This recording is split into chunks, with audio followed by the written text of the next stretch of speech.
حالا اگه دیدین که این خیلی بزرگ هستش و توی این جا نمیشه، میتونید هم کوچیکش کنید، هم میتونید برید یه محدوده کوچیکی رو از توی این انتخاب کنید رو و دوباره توی یه شیت دیگه بیاید. مثلا من الان میام توی همین دیپندده اینجا، خب میتونید یکی دیگه بذارید، مثلا یه دونه دوباره از این یه داپلیکیت بگیرید، خب بعد اینو انتخاب کنید و ادیت کراپش بکنید، بیایید مثلا اون قسمتی رو که خودتون میخواین میتونید حتی اینا رو پاک کنید و اون چیزی که میخواین رو مجددا رسم کنید، یا یه محدوده کوچیکتری رو انتخاب بکنید. مثل میخوام مثلا این فضا رو قرار بدم، من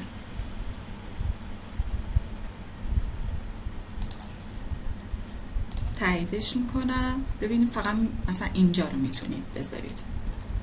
بعد دوباره بیاین یه دونه اینجا توی شیتتون یه نیو شیت باز کنید، شیت 4 هستش و دیپندد 2 رو بگیرید و بیاریدش اینجا به این صورت، اینجا قرار بدید. حالا این برای پروژه‌ای که خیلی بزرگ هستش و میخواین یه محدوده رو نشون بدن، از این قسمت استفاده میکنم.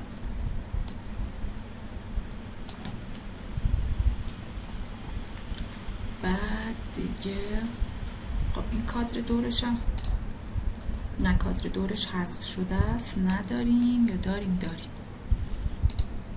این کادر دورش هم حذف میکنیم، اینا رو بیاریم پایین تر.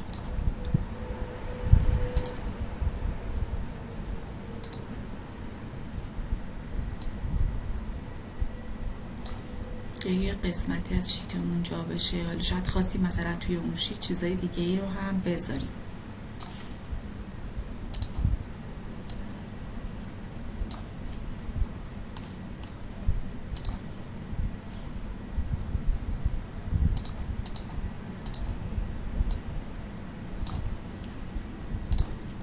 میایم اینجا و میبینیم که اینجا واسمون قرار گرفت.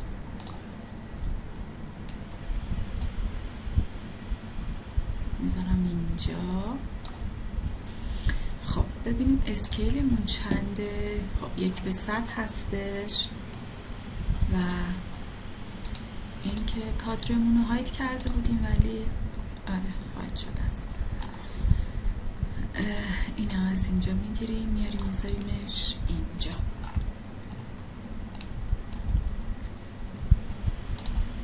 زمانی که مثلا اینایی که دیپندنت هستن یکی هستن دیگه، بعد وقتی این 1:100 باشه اون یکی دیپندنتم 1:100 میشه، یعنی اینطور نیستش که مثلا کلا تغییر میکنه. حالا میام دوباره میام توی طبقه اول میام گزینه کالوت رو انتخاب میکنم از توی ویو و اینجا. خب میگم که مثلا برای من این محدوده رو برای من نشون بده. خب زمانی که یک کالوت میزنید اینجا واسهتون مشخص میشه که مثلا یک کالوت داریم، همین میبینید این کالوتمونه. میتونیم حتی مثلا هر جایی که دوست داریم این کالوت رو بگیریم. اسمشون رو میتونید عوض کنید از اینجا، خیلی راحت هستش. از اینجا اینو انتخاب میکنید، رینیم رو میزنین و اینا رو اسمشون رو عوض میکنید. مثلا این روم بندی ها رو داریم میتونین عوض کنید. حالا میتونیم توی این کالوته بذاریم اینو دیلیت کنم، بیایم از توی روم بندی مثلا این کالوت رو انتخاب بکنم. کالوت رو میام از اینجا انتخاب میکنم، این محدوده رو انتخابش میکنم. خب ببینید الان توی شیت هم من میتونم این کالوت رو داشته باشم. حالا اینکه اینجا هست مثلا دوباره بیام اون کالوت رو بگیرم و اینجاست، اینم بیارم بذارمش اینجا. میبینید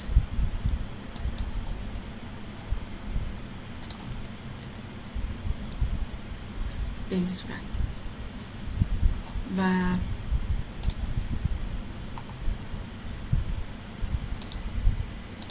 این هم میتونیم بیاریم بذاریم اینجا. ببینید خودش نوشته کالوت 1 هستش، رومبندی 1 هستش. اینجا هم داره به من میگه دیونتد 2. اسکیلاشون هم که 1/100 هستش. البته چون اینجا 1/96 داره نشون میده،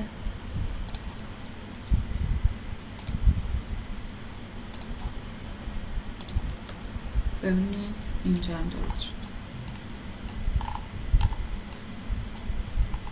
به این صورت.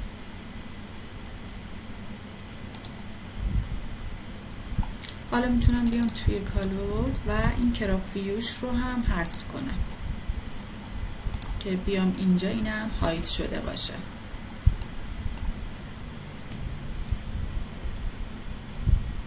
به این صورت. حالا اگه میخواین که چیز باشه اینو باید بیاین و اینا رو کوچیک کنیم که توی شیتمون جا بگیره.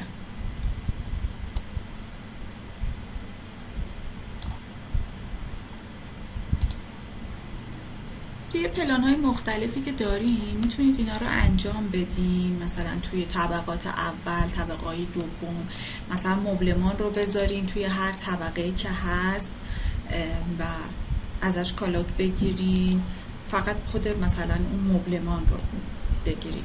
یا مثلا میخوای یه کالوت بگیری از مثلا از اینجا تا اینجا رو بگیرید، مثلا یه تیکر بگیر. حتی تو برش ها و نماها هم میتونید این کار رو انجام بدین. بذار بیام توی برش یه سکشن داریم دیگه اینجا، بیام داخل این سکشن ببینید اینجا هستش. اوکی، من میام اینو پاک میکنم چون اینا مثلا بحث آموزشی. من میخوام این باکس پله رو نشون بدم. کالوت رو میزنم و اینجا رو میگیرم. خب و بعد میام دوباره توی همین شیت و کالوت اینجا توی سکشن بوده دیگه، میارم اینجا. خب این الان خیلی بزرگه برای این، میبینید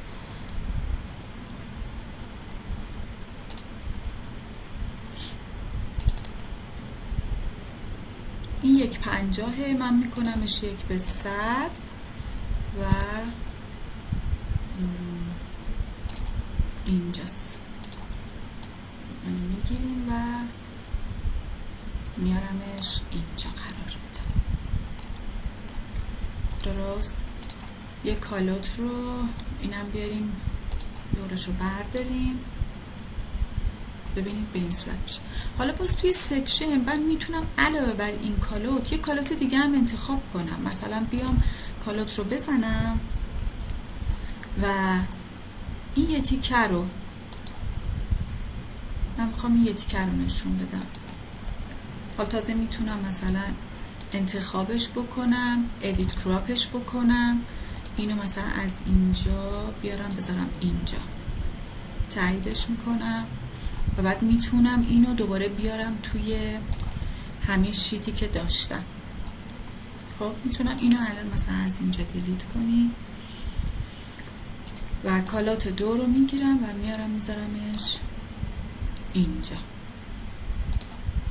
به این صورت. حالا میام توی همین کالوت 2 اینجا و این دورش هم بر میدارم، اینا رو هم یکم کوچیکشون میکنم بیارم این ورتر.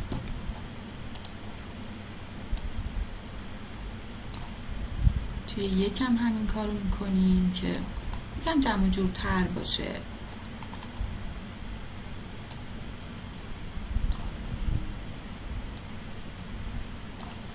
به این صورت اینا رو هم میاریم پایین تر که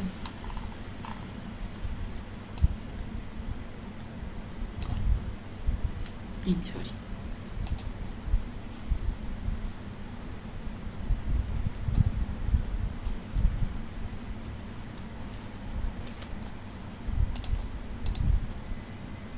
این هم از شیت.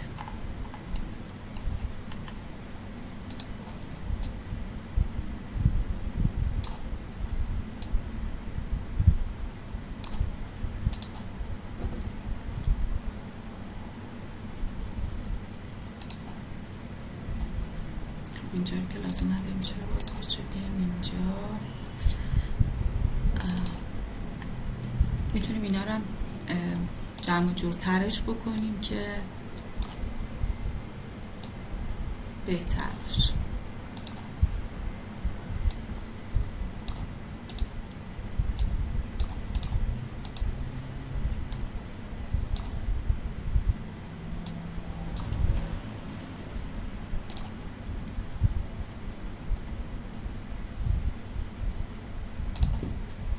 به این صورت. خب ما دیگه یاد گرفتیم که یه سری دیتیل ها رو توی کارمون قرار بدیم و هر جایی رو که میخوایم مثلا نشون بدیم رو توی شیتمون مشخص کنیم به راحتی. دیگه فکر نمی کنم مشکل دیگه خاصی باشه. هر طبقه رو که داشتیم میتونیم براش، این چرا اومده اینجا؟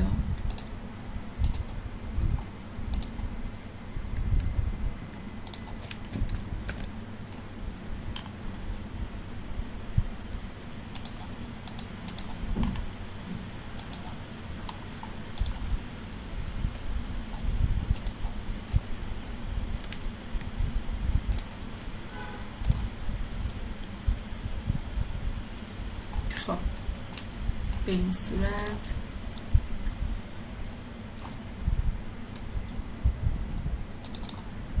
دیگه ما اینا رو کامل یاد گرفتیم که با کال اوت میتونیم نشون بدیم، تو کراپ ویو میتونیم نشون بدیم و همه این چیزایی که هستش. و میدونیم که هر جایی رو که ادیت بکنیم توی پلنمون، توی شیتمون هم خودش ادیت میشه به راحتی. خب حالا میخوام توی شیت دیگه یه پلان دیگه بذارم که یه مقدار متفاوت تر باشه. یه نیو شیت. خب میام توی طبقه اول،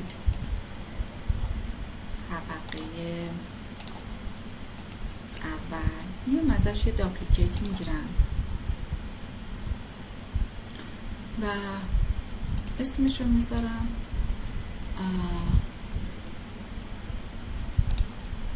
میذارم صفر یک گرافیکی. اوکی، این اینجا باشه. حالا دقت کنید، میخوایم یه سری کارهای جذاب انجام بدیم. میخوایم میام روی این قسمت کلیک میکنم، گرافیک دیسپلی رو باز میکنم، توی قسمت شادو اینجا اینا رو میزنم و اپلای میکنم. ببینید یه سایه‌ای رو برای من اینجا ایجاد میکنه. خب بذارین از همین بالا شروع کنیم، اینا رو گزینه‌هاشو یکی با هم کار کنیم. استایلش رو میتونیم اینجا مشخص کنیم که روی وایر فریم باشه یا روی هیدن لاین باشه یا روی کلا شیدد بذاریم، که به نظر من همین هیدن لاین از همشون قشنگتر هستش. یه ترانسپرنسی داریم که میتونه حالت رو کم و زیاد بکنه، که میتونه کم کنه زیاد کنه.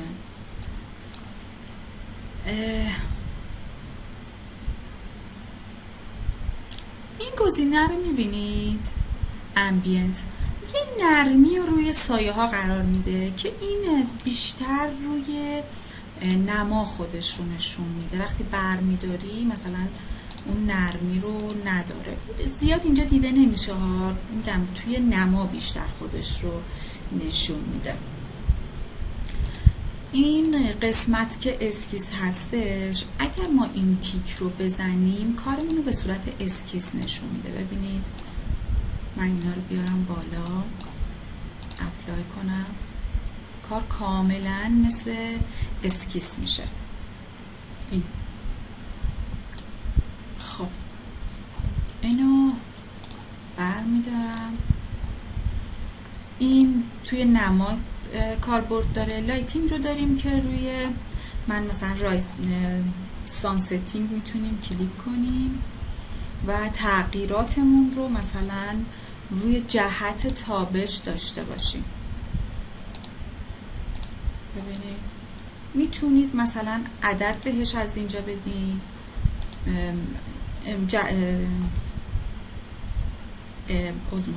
اینجا طبقه‌مون رو میتونیم مشخص کنیم، از اینجا میتونیم جهت تابش هامون رو مشخص کنیم با عدد، مثلا بگیم که چقدر باشه. مثلا من اینو میکنم 90. خب اوکیش میکنم. ببینید این شکل میشه. الان این 90 رو میکنم 290. خب یا مثلا میکنم 120. ببین میذارمش روی 200، اپلای میکنم، به این شکل میشه. حالا این 35 رو میکنم 10.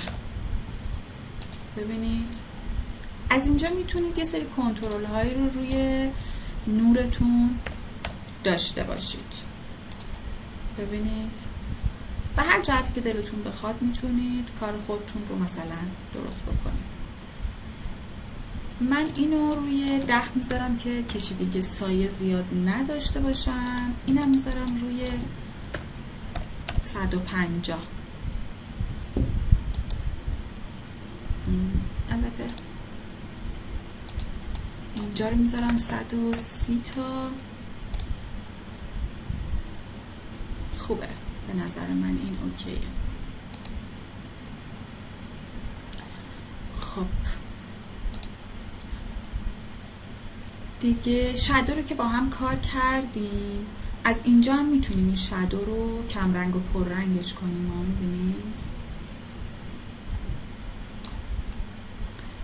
بعد سانو میتونیم از اینجا هم کنترل کنیم که اینا بیشتر توی نما خودش رو نشون میده. این از این.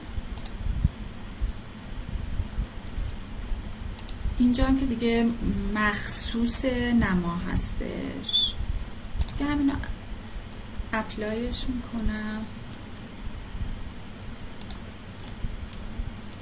اوکی مثلا یه نگاهی دیگه بندازیم. اینجا که گفتیم واسه نمای کلن الان لایتش خوبه دیگه، بیشتر از این به نظر من خوبه. خب میایم دوباره اینجا یه شیت دیگه باز میکنیم، روی 4 اوکی میکنیم. طبقه اول گرافیکی رو میگیریم و میاریمش اینجا به این صورت.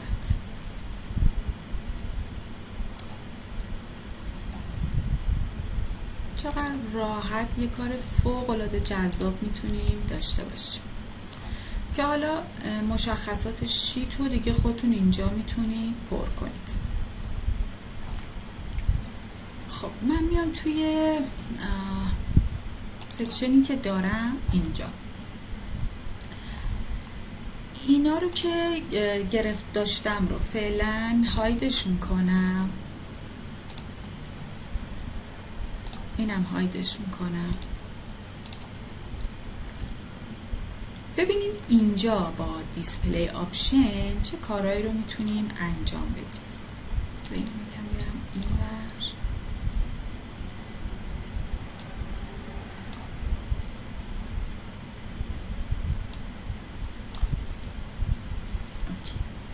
من میام اینجا شادو رو گرافیک رو روشن میکنم، شادوش رو میزنم، اپلای اپلای میکنم. ببینید چقدر خوشگل میشه این شیت. شو امبینت هم روشن میکنم. ببینید حالا توی لایتینگ هم اگر بیام میتونم مثلا بیشترش بکنم. حالا شادو رو یه کوچولو کمترش میکنم.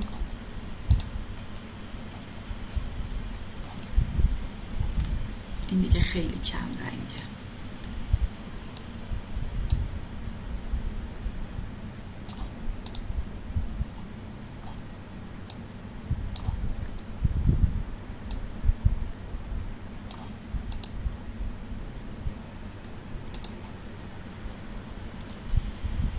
اگر دیدین که رنگش تغییر کرده میتونید بیاید مثلا از اینجا از گرافیک کاتگوری و بیاین و این رو تغییر بدین که رنگش چه شکلی باشه.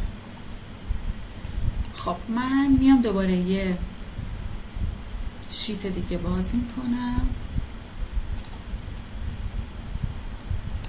اوکی و این سکشن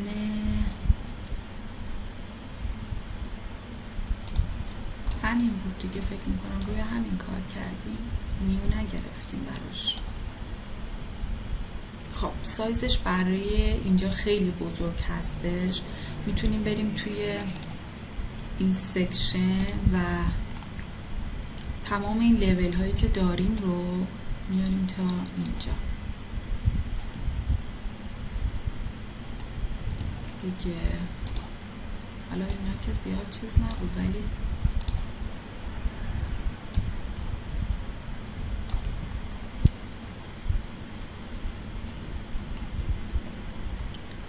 اینو مثلا میاریمش نزدیکتر. این که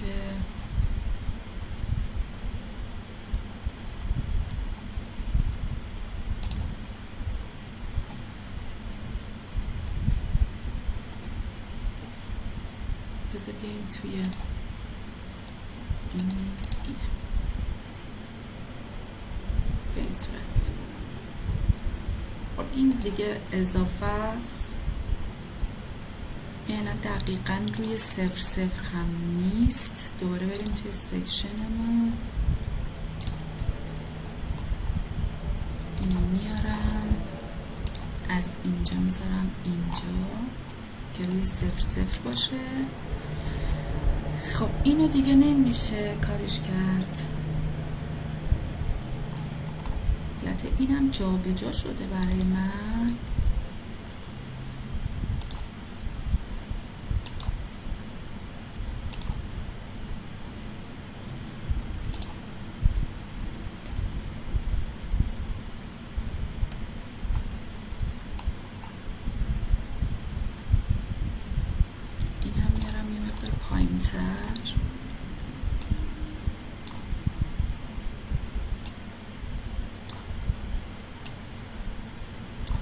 چون روی 0 نکشیدیم.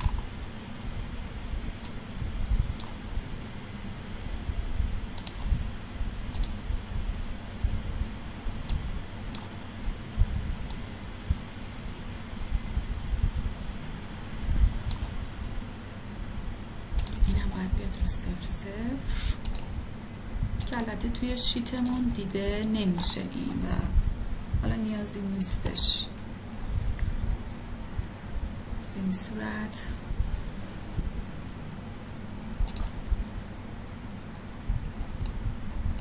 خب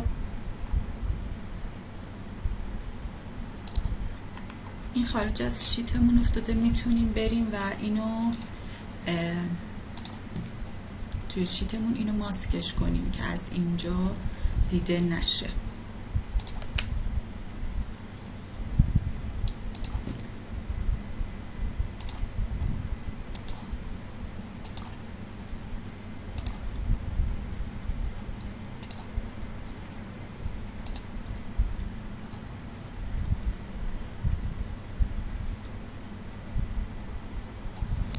آبجکت رو نمیتونه هایدش کنه. خب اشکال نداره، اینو دیلیتش میکنم و اینو میارم تا اینجا. خب اینو الان این شیت رو انتخاب کردم، میارم این برتر.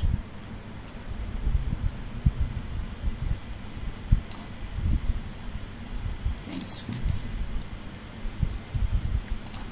حالا هر جایی که فکر میکنید نیاز هستش رو خودتون بایستی ادیتاش رو بکنید.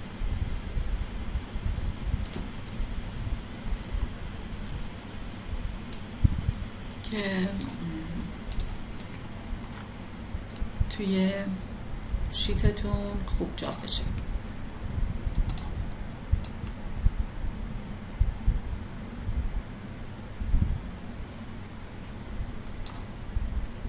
به این صورت اینم میگیرم،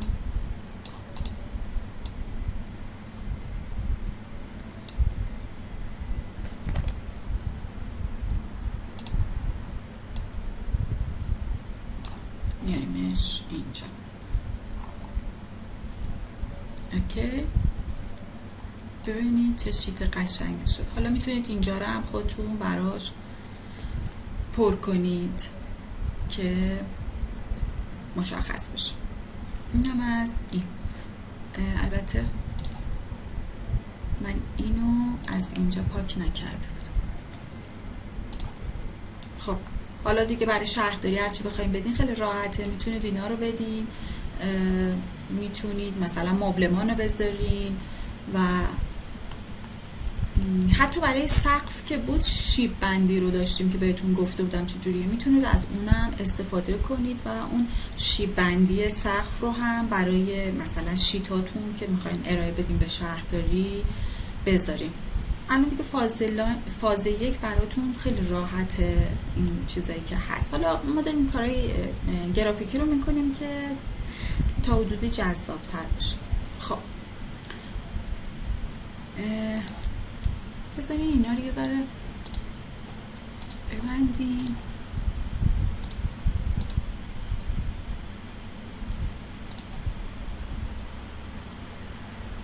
بیام یه نیو شیت دیگه باز کنم. اینا رو اسماشون هم بذارید که مثلا این اسمش چیه، مثلا اینجا پر کنید دیگه. میتونید این کارا رو هم بکنید. بذارید اسمشو بذاریم سکشن که مثلا بدونیم چیه. اسمشون رو میتونید از اینجا بذارید دیگه، خودتون پایینش رو پر کنید که هم اسمش مشخص بشه از اینجا و ببینید اینجا خودش اومد نقش سکشن 1 به این صورت. اوکی، حالا بریم یه نیو شیت دیگه باز کنیم ببینیم دیگه میتونیم چی کار کنیم، چه چیزایی رو استفاده کنیم. خب ما زیرزمین رو هم فکر میکنم آوردیم. آره نه، پلان مبلمانمون زیرزمینه، درسته؟ خب از زیرزمین یه داپلیکیت میگیرم،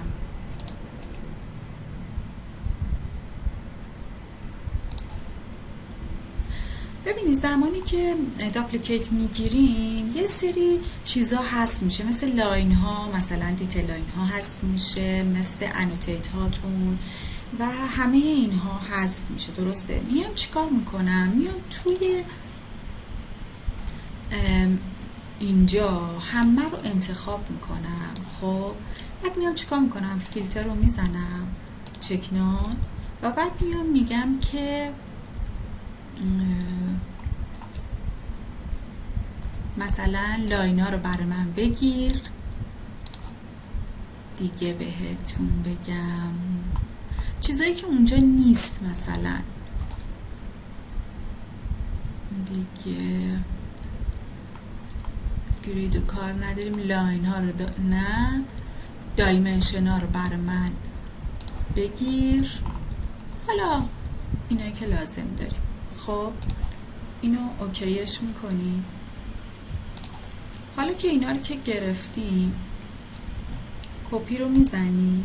خب و بعد میایم توی این کپی که گرفته بودیم اینجا و کافیه که الاین کارنت ویو رو بزنی تا دقیقاً اینجا براتون اون دایمنشن ها و اینها قرار بگیره براتون. خب من دوباره میام توی ویزیبل گرافیک و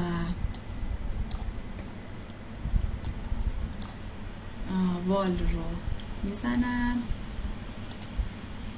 قسمت هایی که برای من برش خورده رو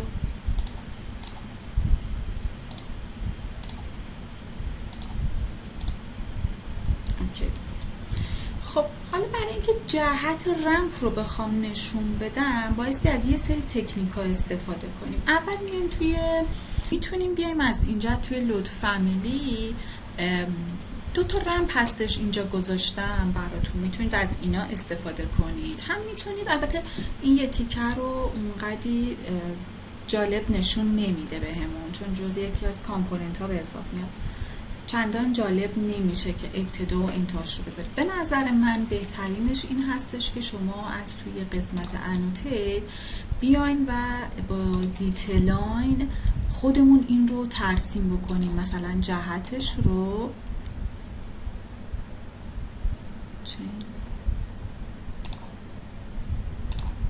به این صورت. حالا اینم میتونیم روی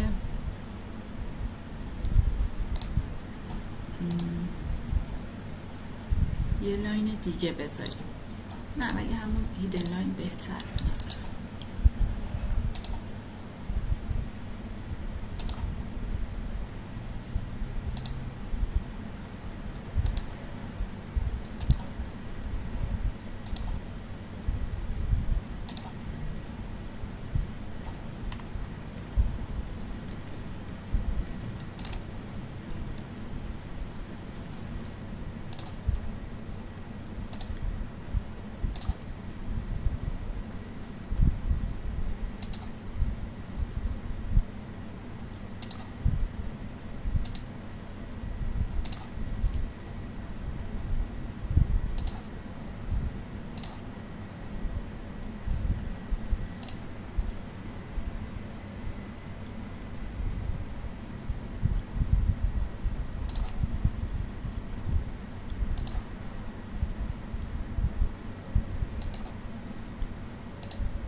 میتونیم این کار رو هم خودمون بکنیم. میگم توی اینجا هم براتون گذاشتم ولی حالا گشتنش رو فرصت گشتن ندارم که ببینم کدوم قسمت گذاشتم، ولی براتون دوتا گذاشتم.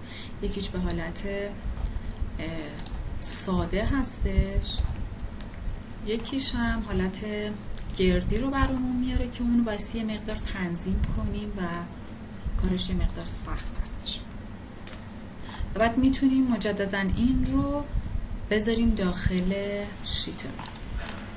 چرا اینا اینقدر به هم ریختن؟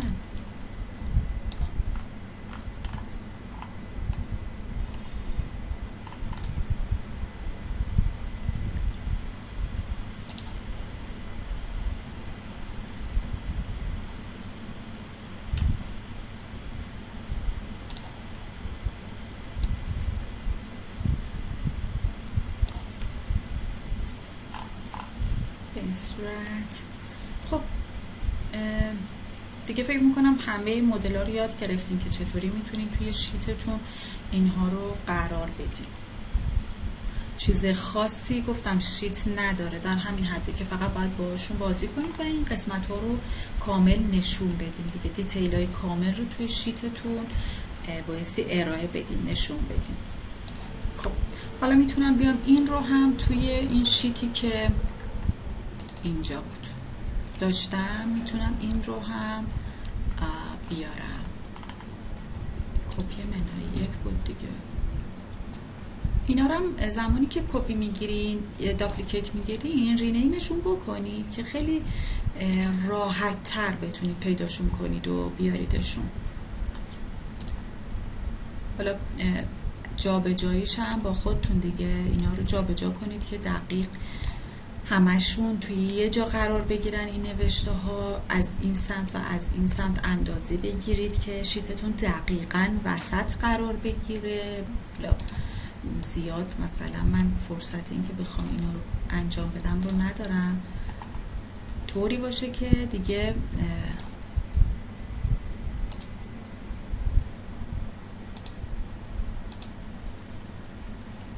زمان ارائهتون یه ارائه جذاب و خوب و تمیز داشته باشید. خب بریم سراغ ادامه کارمون. میام دوباره یه شیت جدید باز میکنم. خب حالا دیگه نوبت رسیده به چی؟ به نمامون، چون دیگه اصلا ما نما رو با هم کار نکردیم. بریم نما رو هم با هم دیگه کار کنیم. نما رو توی پروژمون قرار ندادیم. میایم نمایی رو که میخوایم رو انتخاب میکنیم. این نیست، این نه، فکر میکنم این باشه. درست، این نماییه که ما داریم. درست؟ چون این سکشنه انقدر بلنده. حالا اینجا دقت کنید که چه اتفاقی قراره توی کارمون بیفته. میتونید اینو روی شیپ بذارید که اگر متریالی داره نشون بده، یا مثلا روی ریالستیک بذارید که اگر متریال دادین متریال هاتون توی این قسمت دیده بشه. حتما دیده میشه توی ریالستیک. مثلا اگه آجر قرار دادین یا هر چیز دیگه ای که هستش میتونید اینجا ببینیدش. خب اینم از این. بذارید من اینا رو هم یه ذره دوباره بیارم نزدیکتر که بالاخره ما اینا رو بعد آخر سر این کار رو بکنیم. از همین الان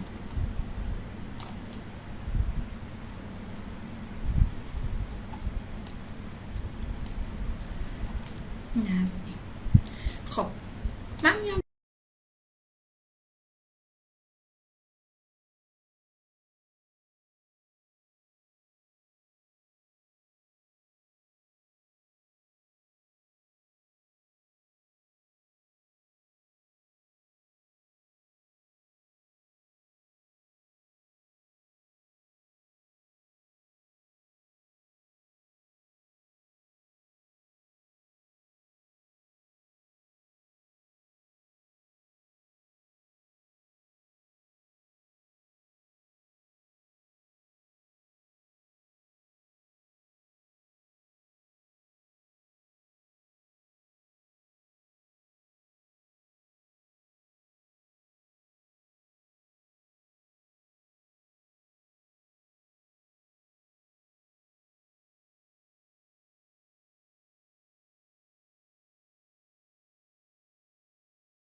پلی آپشن و بکگراند رو روی اسکای میذارم.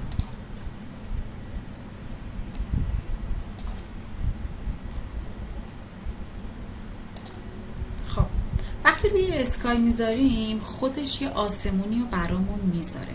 خب ولی حالا اگر که بکگراند رو بذاریم روی گرادینت، یه گرادینت مانند داریم که میتونیم رنگهاش رو تغییر بدیم یا حتی میتونیم عکس هم به جای آسمون، مثلا اینجا ایمیج هستش، آسمون رو قرار میدم. معمولا گرادینت جذاب میشه. الان سطح زمین شما رو که داره نشون میده از 0 میبینید. به خاطر همین بود که تو جلسات اول میگفتم که به هیچ عنوان ارتفاع رو تغییر ندید، چون اگر من اینو بیارم مثلا -20 بذارم با خودش زمین رو هم میکشه پایین. به خاطر همینه که 0 رو دقیق سر جای خودش قرار بدید که سطح زمین رو به خوبی اینجا داشته باشیم.